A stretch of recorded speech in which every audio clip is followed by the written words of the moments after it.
धनधान्य देई ही काळी आई धनधान्य देई जोडते मनाची नाती आमची माती आमची माणसं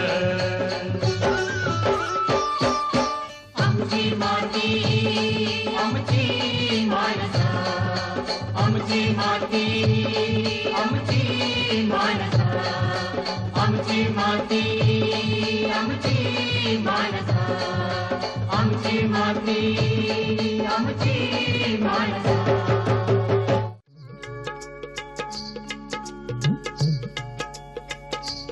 नमस्कार मंडळी, आमची माती आमची माणसं या कार्यक्रमात आपल्या सगळ्यांचं मनपूर्वक स्वागत आहे. मंडळी, आत्मनिर्भर भारत अभियानाअंतर्गत 2022 पर्यंत अनेक क्षेत्र हे आर्थिकदृष्ट्या सक्षम करण्याचा निर्णय आपल्या भारताचे आदरणीय पंतप्रधान नरेंद्रजी मोदी यांनी घेतला आहे आणि विविध क्षेत्रात काम सुरू आहे. आपण सगळेजण जाणताच की आपला भारत देश हा कृषीप्रधान देश आहे आणि असं असताना शेतीसोबत शेतकरी बांधव अनेक जोडधंदा करतात. त्यातला मुख्य जोडधंदा म्हणजे पशुपालन. अनेक जण मुख्य व्यवसाय पशुपालनाचाही करतात. तर या क्षेत्रामध्ये 2022 पर्यंत त्यांचे दाम दुप्पट आर्थिक उत्पन्न दुप्पट व्हावं यासाठी प्रयत्न चालू आहे आणि त्यासाठी विविध योजना आणल्या आहेत. या योजना नेमक्या कोणत्या आहेत, त्याचा लाभ आपण कसा घेऊ शकतो, त्यासाठी काय करावं लागेल, आज हे सगळं सविस्तर जाणून घेऊया. आजचा विषय आहे पशुसंवर्धन विभागाच्या विविध योजना आणि आपल्याला मार्गदर्शन करण्यासाठी आज आम्ही स्टुडिओमध्ये आमंत्रित केलंय डॉक्टर शहाजी देशमुख यांना. डॉक्टर शहाजी देशमुख हे सहाय्यक आयुक्त प्रादेशिक पशुसंवर्धन सहआयुक्त कार्यालय नाशिक या ठिकाणाहून आलेले आहेत. डॉक्टरांविषयी सांगायचं झालं तर डॉक्टर मुंबई येथून पशुवैद्यकीय पदवी त्यांनी घेतलेली आहे. तसंच अमूल डेअरीत 1 वर्ष पशुवैद्यकाची नोकरी सुद्धा त्यांनी केलेली आहे. 34 वर्ष पशुसंवर्धन विभागात कार्यरत आहे. हजारो शेतकऱ्यांना पशुसंवर्धन विषयक प्रशिक्षण आणि मार्गदर्शन त्यांनी केलेलं आहे. हजारो शेतकऱ्यांना त्यांनी मार्गदर्शन तर केलंच, तसेच अनेक लोकांना लाभही त्याचा मिळवून दिलेला आहे. 3 वर्ष वन्यजीव अंतर्गत जुन्नर इथे 75 पेक्षा जास्त बिबट्यांवर उपचार करून त्यांना त्यांच्या जंगलात म्हणजे अधिवासात सोडण्यात आलेला आहे. नाशिक आकाशवाणीवर 60 पेक्षा अधिक कार्यक्रम त्यांनी केलेले आहे आणि सध्या नाशिक विभागातील पशुसंवर्धन विभागाच्या ज्या योजना आहेत त्याचं नियोजनाचं काम त्यांच्याकडे आहे. तर अत्यंत अनुभवी असं व्यक्तिमत्व आज आपल्यासोबत आलेलं आहे. तर आपण त्यांच्याकडनं आजच्या कार्यक्रमात सविस्तर असं मार्गदर्शन करून घेऊया. नमस्कार डॉक्टर, आपल्या कार्यक्रमात नमस्कार. खूप मनापासून मी स्वागत करते. अत्यंत महत्त्वाचा विषय, शेतकऱ्यांना योजनांचा लाभ हा व्हायलाच पाहिजे आणि त्या नीट प्रकारे शेतकऱ्यांपर्यंत जाण्यासाठी आजचा हा कार्यक्रम आहे. तर नेमका या योजनांमागचा उद्देश काय आहे सर? आत्मनिर्भर भारत अंतर्गत 2022 पर्यंत आपल्याला शेतकऱ्यांचं उत्पन्न हे दुप्पट करायचं आहे. मग त्यामध्ये कृषी क्षेत्राव्यतिरिक्त आपल्याला पशुसंवर्धन हे क्षेत्राचा देखील विकास करायचा आहे.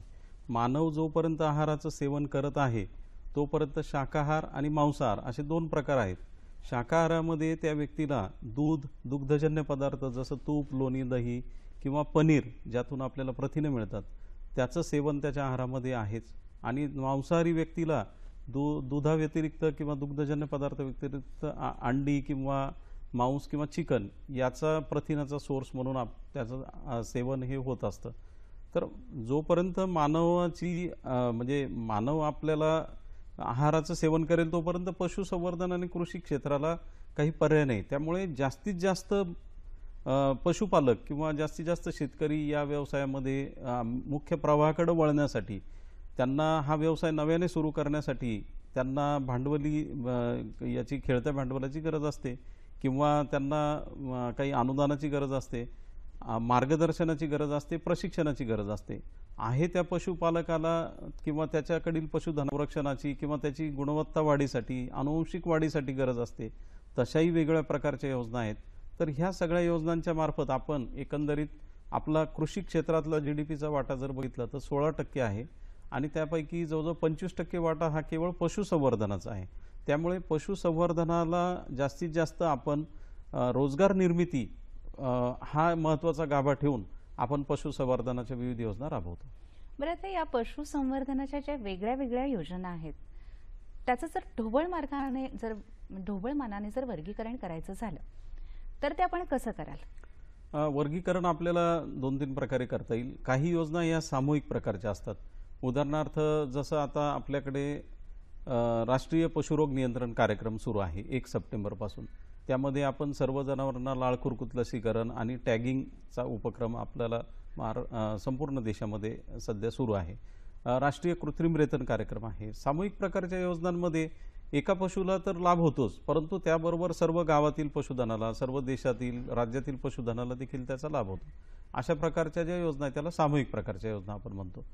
त्यानंतर ज्या योजना वैयक्तिक लाभ प्रकारच्या आहेत त्या वेगळ्या, परंतु सामूहिक प्रकारामध्ये आपण संपूर्ण पशुधनाला या विविध योजनांद्वारे, जसं कामधेनु दत्तक ग्राम योजना असतील किंवा इतर काही योजना असतील, राष्ट्रीय पशुधन अभियानाच्या योजना असतील, या योजनांना आपण सामूहिक आणि वैयक्तिक लाभाच्या योजना असं वर्गीकरण करू शकतो. किंवा काही योजना दुधाळ जनावरांसाठी वेगळ्या असतील, काही योजना शेळी पालनासाठी असतील, काही कुक्कुटपालनाच्या असतील, वैरण विकासाच्या असतील. अशा प्रकारे आपण वर्गीकरण जे आहे ते करू शकतो. खरं तर पशुसंवर्धनाचा सर्वांगीण विकास होणं फार गरजेचं आहे आणि त्यासाठीच या वेगळ्या वेगळ्या योजना आहे. आत्ताच आपण सामूहिक योजना यांचा उल्लेख केला, तर नेमक्या त्या कोणत्या आहेत आणि कशा पद्धतीने त्यांच्यावर कार्य सुरू आहे?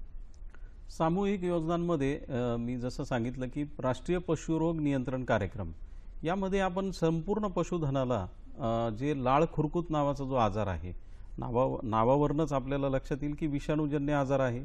संपूर्ण देशामध्ये 2025 पर्यंत त्याचं नियंत्रण करून 2030 पर्यंत त्याचं समूळ उच्चाटन करण्याचा उद्देश शासनाचा आहे. त्यासाठी आपण पशुधनाला यावर्षी जो आपला 1 सप्टेंबरपासून फेरी लसीकरणाची सुरू आहे, त्यामध्ये संपूर्ण पशुधनाला कानामध्ये एक विशिष्ट प्रकारचा 12 अंकी बिल्ला त्याचा कानामध्ये मारून तो नंबर इनफ नावाच्या प्रणालीवर, संगणकीय प्रणालीवर अपलोड करून आणि त्या जनावराला लाळखुरकूत लसीकरण केलं जातं आहे. असं आपल्याला लसीकरण दर 6 महिन्यांनी घ्यायचं आहे. त्या व्यतिरिक्त ब्रुसेलोसिस नावाचा एक आजार आहे, त्यामध्ये लहान कालवडींना आणि पारड्यांना आपण लसीकरण करतो. तर अशा पद्धतीने आपल्याला ह्या सामूहिक योजना ज्या आहेत त्यामध्ये अजून एक महत्त्वाची योजना आहे राष्ट्रीय कृत्रिम रेतन कार्यक्रम. बघा, आता आपल्या दवाखान्यांच्या अंतर्गत पशुवैद्यकीय दवाखाने जे आहेत त्यांच्या अंतर्गत 7 ते 8 गावं असतात सरासरी, आणि त्या गावांमध्ये काही गावं अशी असतात की ज्यापर्यंत कृत्रिम रेतनाच्या सुविधा ह्या पोहोचत नाहीत किंवा अडचणी येतात. मग अशी गावं प्रत्येक जिल्ह्यातली साधारणतः 500 गावं निवडून त्यातील एक 100 पशुधनाला टार्गेट करून गाई म्हशींना आपण दरवर्षी एक 50,000 कृत्रिम रेतन वाढवून आणि त्याद्वारे आपल्या ज्या पशुधनाचं जे दूध उत्पादन असेल, समजा 6 लिटर असेल, 8 लिटर असेल, त्यांना चांगल्या प्रतीचं कृत्रिम रेतनाचे गोठीत रेतमात्रा वापरून त्यांना कृत्रिम रेतन कार्यक्रमाद्वारे पुढच्या पिढीमध्ये आनुवंशिकता कशी सुधारणा करता येईल, अशा प्रकारच्या सामूहिक योजना आहे. काही योजनांमध्ये कामधेनु दत्तक ग्राम योजनासारखी योजना आहे. ज्या गावातील पशुधन हे 300 पेक्षा जास्त पैदासक्षम जनावर आहेत त्याची निवड करून त्या गावाला प्रति गाव 1,52,500 रुपये अनुदान देऊन त्यामध्ये आपण एक 11 सदस्यांचं मंडळ तयार करतो ज्याच्याकडे जनावरांची संख्या जास्त आहे, आणि त्यांनी त्या मंडळाच्या मग सहलीद्वारे प्रशिक्षण असेल, त्या गावातील सगळ्या जनावरांना दर 3 महिन्यांनी जंताचा डोस पाजणं असेल, गोचिड नियंत्रक औषधाची फवारणी असेल, वैरणीचं बियाणं वाटप असेल किंवा ह्या सगळ्या आणि खनिज मिश्रणं वाटप करून त्या गावातील एकंदरीत दुधाचं उत्पादन वाढवणं, त्यातील प्रजोत्पादन क्षमता वाढवणं हा एक त्याच्यामधला उद्देश आहे. महत्त्वाच्या सामूहिक योजनांमध्ये अजून एक मुख्यमंत्री पशुस्वास्थ्य योजना आहे. त्यामध्ये आपल्या प्रत्येक तालुक्यामध्ये अशी काही गावं असतात की जी दुर्गम आहेत किंवा ती दवाखान्याच्या रूटवर नाहीत, म्हणजे ज्याला शॅडो एरिया आपण म्हणतो. त्या गावांसाठी एक विशेष ॲम्ब्युलन्ससारखं एक विशिष्ट सर्व औषधांनी सज्ज असं वाहन, त्याबरोबर एक डॉक्टर्स आणि वाहन चालक अशा पद्धतीची नियुक्ती करून ते त्या गावातील रूटप्रमाणे त्या सुविधा पुरवतात. अशी एक माननीय मुख्यमंत्री पशुस्वास्थ्य योजना आता नुकतीच सुरू झालेली आहे. अशा प्रकारच्या सामूहिक योजना आहेत. आमची माती आमची माणसं. पशुसंवर्धनासाठी जर वैयक्तिक लाभाच्या योजना काही सांगायच्या झाल्या तर त्या कोणत्या आहे आणि त्या कशा राबवल्या जातात? वैयक्तिक लाभांच्या योजनेमध्ये आपल्याला लाभार्थीची निवड करावी लागते. म्हणजे ती निवड शक्यतो बऱ्याचशा योजनांमध्ये आता ऑनलाईन पद्धतीने संगणकीय प्रणालीद्वारे होते. आता वैयक्तिक लाभाच्या योजनांमध्ये सांगायचं झालं तर नाविन्यपूर्ण ही राज्यस्तरीय योजना आहे. त्यामध्ये दुभत्या जनावरांसाठी पण आहे, शेळीपालनासाठी पण आहे, 1000 मांसल कुक्कुटसाठी पण आहे. काही राष्ट्रीय कृषी विकास योजनेअंतर्गत कडबा कुट्टी संयंत्र आहे, 40 शेळ्या 2 बोकड यासारख्या योजना आहेत. किंवा मुरघास आपण जे आता प्रगत तंत्रज्ञान आहे त्याच्यासाठी देखील काही योजना आहेत. पशुधन विम्याची योजना आहे की लाभार्थीकडील किमान 5 जनावरांचा विमा हा त्याला विम्याच्या हप्त्याला आपण अनुदान देतो आणि त्याचा विमा काढला जातो. तर ह्या वैयक्तिक प्रकारच्या योजना आहेत. ह्या योजनांमध्ये आपण प्रवर्गनिहाय आणि त्याला अनुदानाचं पण जे सर्वसाधारण प्रवर्गातील आहे त्याला 50% अनुदान दिलं जातं. अनुसूचित जाती जमातीच्या लाभार्थींना 75% अनुदान दिलं जातं. कडबाकुट्टी संयंत्र असेल तर त्याला 8,000 पर्यंत अनुदान दिलं जातं. मुरघास असेल तर त्याला देखील अनुदान दिलं जातं. अशा विविध प्रकारच्या त्यामध्ये आदिवासी उपयोजनेअंतर्गत तलंगा गट वाटप आहे. अशा अनेकविध योजना यामध्ये कार्यान्वित आहेत. म्हणजे सगळ्याच क्षेत्रांचा यामध्ये समावेश केलेला आहे, हो की नाही? आदिवासी हो, क्षेत्र निश्चित. म्हणा किंवा शेतकरी किंवा केवळ पशुपालक यांचं आहे. आता ज्यांच्याकडे दुभती जनावरं आहे, दूध देणारी आहे, तर अशा दुधाळ जनावरांसाठी काय या योजनेत समावेश आहे? दुधाळ जनावरांसाठी महत्त्वाची म्हणजे योजना म्हणजे नाविन्यपूर्ण योजना. यामध्ये आपण त्यांना 2 दुधाळ जनावरं, गाई असेल म्हशी असेल, जर्सी होल्स्टन किंवा म्हशीमध्ये आपण ज्या मुर्रा वगैरे त्या म्हशी देतो. या व्यतिरिक्त आता देशी गोवंशाचं संवर्धन करण्यासाठी देखील देशी ज्या आपल्या गीर आहे, साईवाल आहे, ह्या गायींचा देखील समावेश या योजनेमध्ये करण्यात आलेला आहे. यामध्ये आपण 2 गायी असतील किंवा 4 गायी असतील किंवा 6 गायी असेल, यामध्ये त्या गायीच्या खरेदीसाठी अनुदान दिलं जातं. त्यामध्ये 6 गायींसाठी गोठा बांधकामासाठी अनुदान दिलं जातं. कडबाकुट्टी संयंत्रासाठी अनुदान दिलं जातं. आणि ह्या प्रत्येक योजनेमध्ये जनावरांचा 3 वर्षाचा विमा हा उतरवला जातो. म्हणजे जरी दुर्दैवाने एखाद्या जनावराचा मृत्यू झाला तर त्या जनावराच्या बदल्यात त्या शेतकऱ्याला मिळणाऱ्या अनुदानाच्या विमा कंपनीच्या क्लेममधून त्याला नवीन पुन्हा गाय घेऊन दिली जाते आणि तो 3 वर्ष किमान त्यांनी कंपल्सरी व्यवसाय मध्ये केल्याशिवाय प्रगती होत नाही. बघा, बरोबर. कोणत्याही योजनेचं जे मूल्यमापन आहे 3 वर्ष कमीत कमी त्याचे रिझल्ट यायला लागणार आहेत. तर दुधाळ जनावरांसाठी अजून आपल्याला जिल्हा स्तरावरनं सर्वसाधारण किंवा अनुसूचित जाती जमाती किंवा यामधून आपल्याला 2 दुधाळ जनावरांची 75% अनुदानावर देखील योजना यामध्ये 2 दुधाळ जनावरांची योजना आहे. या व्यतिरिक्त काही लोकांना मोठ्या प्रमाणावर प्रकल्प करायचे असतात की 5 गायी 10 गायी 20 गायी किंवा म्हशी यांच्यासाठी डेअरी उद्योजकता विकास नावाची योजना आपली राष्ट्रीय पशुधन अभियानाअंतर्गत आहे. त्यामध्ये त्यांना 25% अनुदान सर्वसाधारण प्रवर्गाला आणि 33% अनुदान हे अनुसूचित जाती जमातीच्या प्रवर्गाला ही बॅक एंडेड सबसिडी म्हणून नाबार्डकडनं दिली जाते. तर या योजनांमध्ये आपण सहभागी होऊ शकतो. दुधाळ जनावरांमध्ये काही ठिकाणी दुधाळ जनावरं वाटप केलेले असतात. विशेष करून जे दुर्बल घटक आहेत अनुसूचित जाती जमाती किंवा या व्यक्तींसाठी, तर त्यांना दुधाळ जनावरं सांभाळण्यासाठी विशेषतः भाकड काळामध्ये गाभण काळामध्ये ज्यावेळेस दुधाची उत्पादकता नसेल त्यावेळेला त्यांना त्याचं बर्डन असतं किंवा सांभाळण्यासाठी जे पशुखाद्य ते पशुखाद्य देखील 100% अनुदानावर देण्याची योजना दुधाळ जनावर. फारच छान. बरं, आता जे शेतकरी शेळी पालन करत आहेत किंवा शेळी पालनाचा ज्यांचा व्यवसाय आहे अशांसाठी काय यामध्ये तरतूद करण्यात आली आहे? शेळी पालनासाठी देखील शासन पुढे येऊन मदत करतंय की शेळी पालनामध्ये देखील नाविन्यपूर्णची योजना आहे.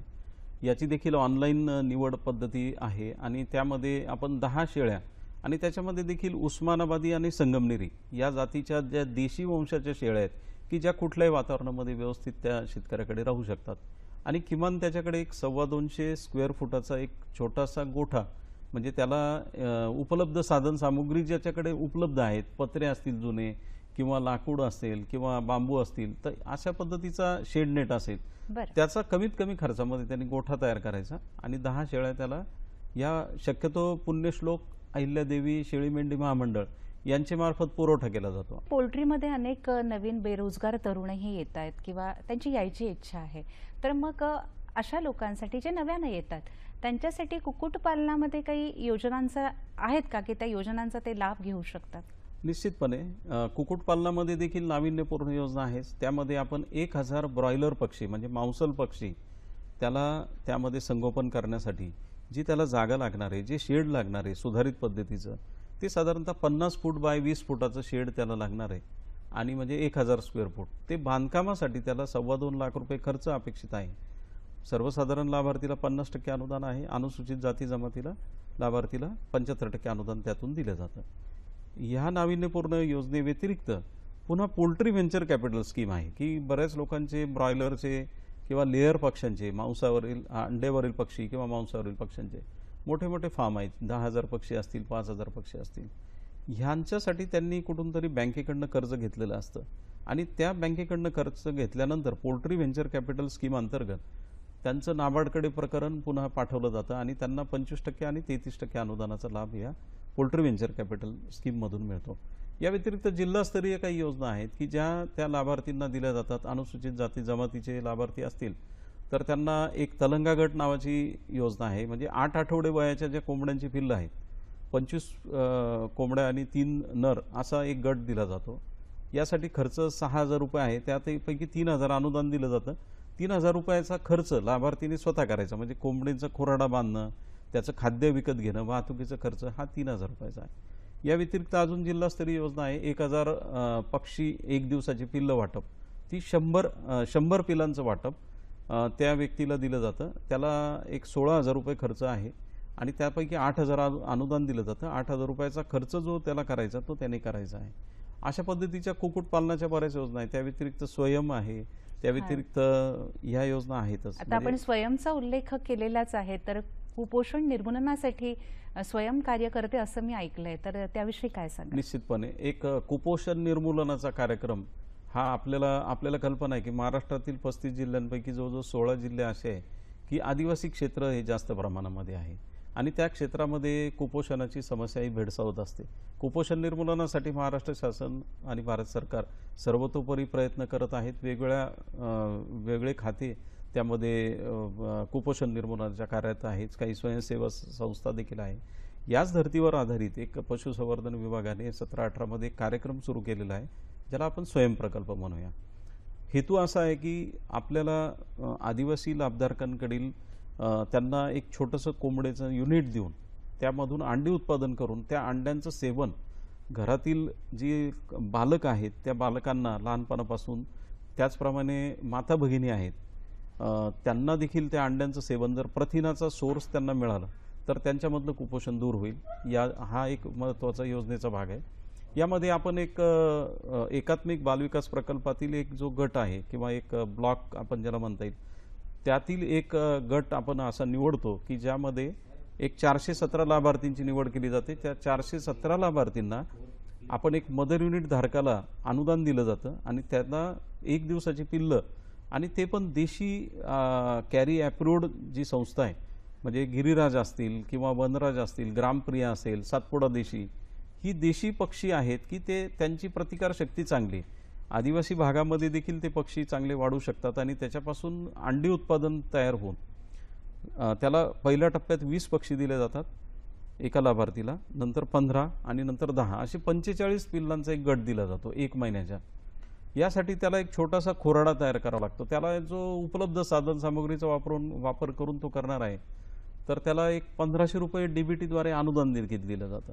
या व्यतिरिक्त त्याला जी पिल्लं दिली जातात ती पुन्हा 4 महिन्यानंतर अंड्यावर आल्यानंतर त्याचे अंडी त्याच्याकडे घरात तयार होतील आणि ती घरातील लोकांना खाऊ घालून उरलेली अंडी त्यांनी अंगणवाडी मध्ये जे APJ अब्दुल कलाम अमृत आहार योजना आहे त्यामधून जे अंगणवाडीच्या मुलांना आपण महिन्यातून 16 दिवस अंगणवाडीमार्फत अंडी खाऊ घातली जातात, ती अंडी त्यांनी विक्री करायची. म्हणजे सरप्लस अंडी त्यांनी विक्री करून त्याच्यामधून त्याला महिन्याला 1,000-2,000 रुपये उत्पन्न मिळेल. आणि ही सुधारित तयार झालेली जी पिल्लं आहेत किंवा ज्या सुधारित तयार झालेली अंडी आहेत ही उबवणुकीची अंडी म्हणून त्याच्याकडे असणाऱ्या गावठी कोंबडींच्या खाली जर त्यांनी 10-12 अंडी ठेवली, गावठी कोंबडी खुडूक होतात आणि त्या अंडी 21 दिवसामध्ये उबवतात. त्याच्यापासून पुन्हा सुधारित पिल्लं तयार होतील आणि ते मल्टिप्लिकेशन होईल. बरोबर आहे. ही स्कीम जारी राहील, म्हणजे पुरे कंटिन्यू राहील. बरं, आमची माती आमची माणसं. खाजगी भागीदारी तत्वावर कुक्कुटपालन हे केलं जातं, तर त्यासाठी काही अशा विविध योजना आणल्या आहेत का? आपल्याला कल्पना आहे की जिल्हा स्तरावर एक शासनाचा पोल्ट्री फार्म बऱ्याच ठिकाणी आहे आणि त्या पोल्ट्री फार्मचं काम काय आहे की त्या ठिकाणी असणाऱ्या कोंबड्यांपासून, देशी जातीच्या कोंबड्यांपासून उबवणुकीची अंडी तयार करणे, खाण्याची अंडी तयार करणे, ती अंडी विक्री करणे, त्यानंतर काही एक दिवसीय पिल्ले शेतकऱ्यांना पाहिजे असतील तर ती वाटप करणे आणि ती विक्री केली जातात. ह्याच धर्तीवर आता जिल्ह्याला एक प्रकल्प असल्यामुळे समजा एका जिल्ह्यात 15 तालुके असतील तर तिथल्या माणसाला तिथे जाऊन ती अंडी समजा 50 अंडी घ्यायची असतील तर ते जाणं ॲफोर्डेबल परवडत नाही. त्यामुळे शासनाने असा उपक्रम काढलेला आहे 17-18 पासून की प्रत्येक तालुक्यामध्ये एक असा प्रकल्प तयार करायचा मोठ्या प्रमाणामध्ये. मग त्याच्यामध्ये त्याला 5,13,750 अनुदान द्यायचं आणि त्याच्यामधून 1,000 पक्ष्यांचे 2 पोल्ट्री शेड, त्यानंतर त्याला एक लघु अंडी उबवणी यंत्र म्हणजे 2,000 अंडी एका वेळेला ठेवली तर 21 दिवसात त्याची पिल्लं तयार होतील. त्याला लागणारं पशुखाद्य, त्याला लागणाऱ्या त्या तलंगा ज्या आहेत 20 आठवडे वयाच्या 500 तलंगांचं वाटप, असं सगळं खाद्य पाण्याची भांडी, असं सगळं जर एक छोटं ग्राइंडर मशीन, असं सगळं प्रोजेक्ट कॉस्ट जर काढली तर त्याला 5,13,750 अनुदान एवढं ह्या खाजगी भागीदारी तत्वावरही दिलं जातं. आणि हेतू असा आहे की त्या पोल्ट्रीधारकाने हा प्रकल्प राबवून त्याच्यामध्ये पुन्हा देशी पक्ष्यांचं संगोपन करून शेतकऱ्यांना जसं ऑर्डर त्याच्याकडे येतील की मला 100 पिल्लं पाहिजे, कोणाला 200 अंडी पाहिजे, तर ती विक्री करायची आणि त्याच्यातून त्यांनी रोजगार निर्मिती करायची. बरं, आता एक सुधारित वैरण उत्पादन हे होणं गरजेचं आहे कारण जनावरांना वैरण हे लागतंच, तर त्या दृष्टीने काही योजना आहेत का? वैरण हा अतिशय महत्त्वाचा विषय पशुपालनामध्ये, कारण 70% खर्च हा तुमचा चारा आणि पशुखाद्यावर खर्च होत असतो. मग आपण परंपरागत पशुपालन करतो म्हणजे आपण काय करतो की पशुपालक हे कृषीविषयक जे आपले पीक अवशेष आहेत म्हणजे ज्वारी काढल्यानंतर जे चारा उरेल किंवा बाजरी काढल्यानंतर चारा उरेल, भात काढल्यानंतर दुय्यम दर्जाचा चारा, तर तो आपल्याला खाऊ घालतात आणि त्याच्यामुळे काय होतं की पशुधनाची उत्पादकता वाढत नाही.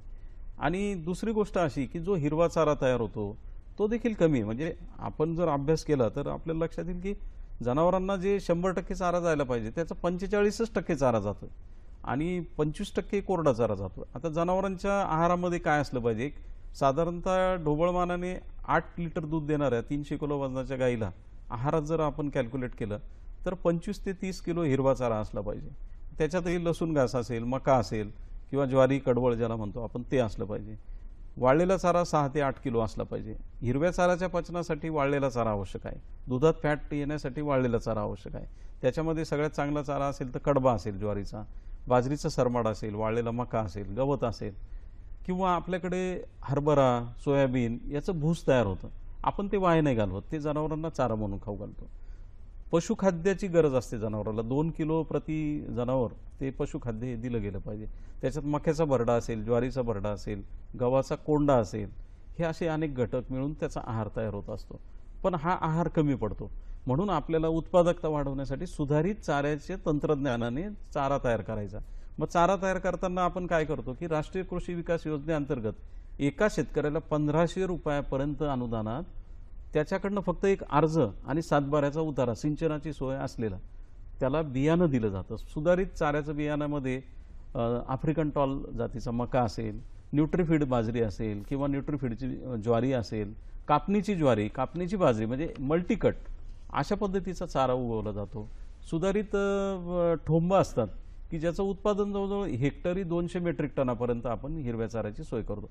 म्हणजे एका ढोबळ अंदाजाने बघितलं तर एका गाईला, एका जनावराला मोठ्या 25 किलो चारा, हिरवा चारा प्रति दिवस म्हणजे महिन्याला 1 टन आणि एका वर्षाला 12 टन चारा आवश्यक आहे. नक्कीच. मग आता बऱ्याच ठिकाणी दुष्काळी भाग असतो, त्या ठिकाणी उन्हाळ्यामध्ये प्यायला पाणी नसतं, तर ज्या वेळेला आपल्याकडे हिवाळ्यामध्ये सरप्लस मका असेल किंवा ज्वारी असेल तर त्याचा आपण मुरघास करून साठवू शकतो. आपण जसं लोणचं बनवून ठेवतो वर्षभर खातो तसा मुरघास आपण तयार करायचं तंत्रज्ञान, त्याच्यासाठी देखील अनुदानाची योजना आहे. त्यानंतर मुरघास व्यतिरिक्त आपण ॲझोला नावाची वनस्पती, शेवाळवर्गीय वनस्पती, तिचं बेड तयार करून आपण एक साधा कमी खर्चामध्ये त्यामध्ये प्लास्टिकचं एक बेड तयार करून त्याच्यामध्ये माती, शेण आणि सुपरफॉस्फेट थोडंसं टाकून, पाणी टाकून त्याच्यावरती ती वनस्पती सोडली तर ती सगळी वाढते आणि तो ॲझोला आपण खाऊ घातला तर त्याच्यातून कॅल्शियम, प्रथिनं तर त्याची पण त्या योजना म्हणजे त्याचा पण साठी सरकारनं काहीतरी पॅकेज राखीव ठेवलेलं आहे. हा, निश्चित. ॲझोलासाठी आपल्याला राष्ट्रीय पशुधन उत्पादन कार्यक्रमामध्ये आपल्याला ॲझोला बेड तयार करता येतो. आणि मनरेगा नावाची एक ग्रामपंचायत स्तरावर स्कीम आहे. त्या मनरेगामधून देखील ॲझोलाचा बेड त्याला तयार करता येतो. या व्यतिरिक्त निकृष्ट चारा जो मी मगाशी सांगितला त्याला सकस करण्यासाठी आपण कामधेनू दत्तक ग्राम योजनेमधून त्याचे डेमो प्रात्यक्षिक करतो की गुळ मेठ युरियाची फवारणी करून त्याला सकस कसा करता येईल. अशा पद्धतीने आपण बराचसा चाऱ्याचा कार्यक्रम हा महत्त्वाचा आहे. त्याच्यासाठी शासनामार्फत बरीचशी मदत ही केली जाते. आता सगळ्यात महत्त्वाचा प्रश्न किसान क्रेडिट कार्ड याबद्दल काय ते सांगा. किसान क्रेडिट कार्ड हे ॲक्च्युली बँकेमार्फत दिलं जातं शेतकऱ्यांना. PM किसान योजनेचे जे काही लाभार्थी आहेत त्यांना आपण किसान क्रेडिट कार्ड देत असतो. किसान क्रेडिट कार्ड बँकेमार्फत देण्याचा हेतूच असा आहे की त्या शेतकऱ्याला शेती आणि आनुषंगिक खर्चासाठी खेळतं भांडवल कर्ज रूपाने उपलब्ध करून दिलं जातं.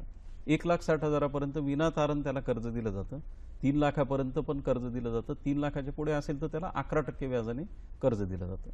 आता जर त्या लाभार्थीने यावर्षी त्याच्यामध्ये पशुपालन आणि मत्स्य व्यवसाय यांच्यासाठी देखील त्याला खर्चासाठी म्हणजे पशुखाद्याचा खर्च असेल, इतर भांडवली खर्च असेल, त्याच्यासाठी किसान क्रेडिट कार्डवर त्याला कर्ज मिळणार आहे. ज्याच्याकडे ऑलरेडी पशुधन आहे, समजा एखाद्याकडे गाय असेल तर गाईला एका गाईला 40,000 रुपये कर्ज मिळेल. पण कसं मिळेल की 6 हप्त्यात त्याला ते कर्ज मिळेल आणि पुढच्या 6 हप्त्यात त्यांनी जर परतफेड केली तर त्याला व्याजदर देखील आकारला जाणार नाही, व्याजदरात देखील सवलत ही मिळेल. म्हशीसाठी 60,000 आहे, एका शेळीसाठी 4,000 रुपयाप्रमाणे 10 शेळ्यांसाठी 40,000 रुपये आहे. वरापालनासाठी सुद्धा 2,000 प्रति वरा यासाठी भांडवली खर्चासाठी कर्ज आहे. याच्यासाठी अभियान सुरू आहे आणि या निमित्ताने माझी विनंती सर्व पशुपालकांना राहील की त्यांनी किसान क्रेडिट कार्ड आपलं जर संपली असेल मुदत तर ते पुन्हा नव्याने रिन्यू करून घ्यावं किंवा नव्याने अर्ज करून त्यांनी तो बँकेकडनं उपलब्ध करून. आता या विविध योजना आपण सांगितल्या, बऱ्याच योजना बाकी असतील ज्या आपल्याला वेळेअभावी सांगता नाही आल्या, तर या सगळ्यांची माहिती म्हणजे नियम, अटी आणि त्यांचा लाभ हा शेतकऱ्यांना घेता यावा यासाठी आपण काही माहितीची ठिकाणं किंवा काही टोल फ्री नंबर असतील तर ते आमच्या शेतकरी बांधवांना द्यावे. निश्चित. पहिला प्रश्न असा आहे की योजना केवळ मला योजना मिळते म्हणून तो व्यवसाय करेल असा विचारच ठेवणं चुकीचं आहे. मी तो व्यवसाय करायला सुरुवात करेल आणि मला जर जमली योजना मिळाली तर फारच चांगलं, परंतु मी चिकाटीने तो व्यवसाय करेल. कारण 3 वर्ष कमीत कमी या व्यवसायामध्ये यश मिळायला आपल्याला लागणार आहे. सुरुवातीला अपयश पण येऊ शकतं, पण खचून न जाता तो व्यवसाय करणं महत्त्वाचं आहे. आता ह्या सगळ्या योजनांचा आपण एका याच्यात उल्लेख करणं किंवा डिटेल्स त्याचे सांगणं म्हणजे शक्य नसल्यामुळे आपण काही महत्त्वाचे जे हे आहे सह्याद्री वाहिनीच्या माध्यमातून अनेक कार्यक्रम या एकेका योजनेवर स्वतंत्र एपिसोड झालेले आहेत. तर आपल्या ज्या सह्याद्री वाहिनीच्या मार्फत आपल्याकडे बऱ्याचशा योजनांची माहिती देखील आहे. दुसरी गोष्ट, बरेचसे म्हणजे आपल्याला कल्पना आहे की मासिकांमधून ॲग्रोवनसारख्या किंवा वर्तमानपत्रांमधून या योजनांची माहिती येत असते. भारत सरकारची जी पशुसंवर्धन विभागाची यासाठी स्वतंत्र पशुसंवर्धन विभाग कार्यरत आहे, त्याची वेबसाईट आहे DAHD.nic.in. यावरती सेंट्रल गव्हर्नमेंटच्या सर्व योजनांची माहिती याच्यामध्ये आहे. महाराष्ट्र शासनाची पशुसंवर्धन वेबसाईट आहे AHD.maharashtra.gov.in. माझी विनंती आहे की आपण या वेबसाईटला जरूर भेट द्यावी, कारण ह्या सर्व योजनांचे शासन निर्णय, मार्गदर्शक सूचना, परिपत्रकं ह्या वेबसाईटवर उपलब्ध आहेत. त्याचप्रमाणे आमच्या खात्यामार्फत काढलं जाणारं एक पशुधन ऐश्वर्य नावाचं एक पुस्तिका आहे. ती मागच्या 4 वर्षापासून बऱ्याच पुस्तिका त्याची या सगळ्या पुस्तिका PDF स्वरूपामध्ये वेबसाईटवर पण उपलब्ध आहे. आणि या व्यतिरिक्त एक महाराष्ट्र शासनाचा टोल फ्री क्रमांक आहे 1800 23 30 418. यामध्ये आपण या पशुसंवर्धन विभागाच्या योजनांची माहिती घेऊ शकतो. सगळ्यात महत्त्वाची गोष्ट सांगायची झाली तर जिल्हा स्तरावर पशुसंवर्धन कार्यालय आहेत, तालुका स्तरावर योजनांची माहिती देण्यासाठी स्वतंत्र कक्ष आहे आणि आमच्या पशुवैद्यकीय दवाखान्यामध्ये गेल्यानंतर त्या लाभार्थीला किंवा त्या शेतकऱ्याला काही ना काहीतरी ज्ञान आणि योजनेची माहिती मिळाल्याशिवाय राहणार नाही. त्यांनी अवश्य आपल्या पशुसंवर्धन विभागाला भेट द्यावी. पशुसंवर्धन विभागासाठी या विविध योजना आहेत, त्याची माहिती आपण विविध ठिकाणावर घेऊ शकतात. ती घ्या आणि या योजनांचा जरूर लाभ करून घ्या आणि आपली आर्थिक उन्नती करा. आज आपण या ठिकाणी आलात त्याबद्दल मी आमच्या परिवारातर्फे आपले मनपूर्वक आभार मानते. धन्यवाद. नमस्कार.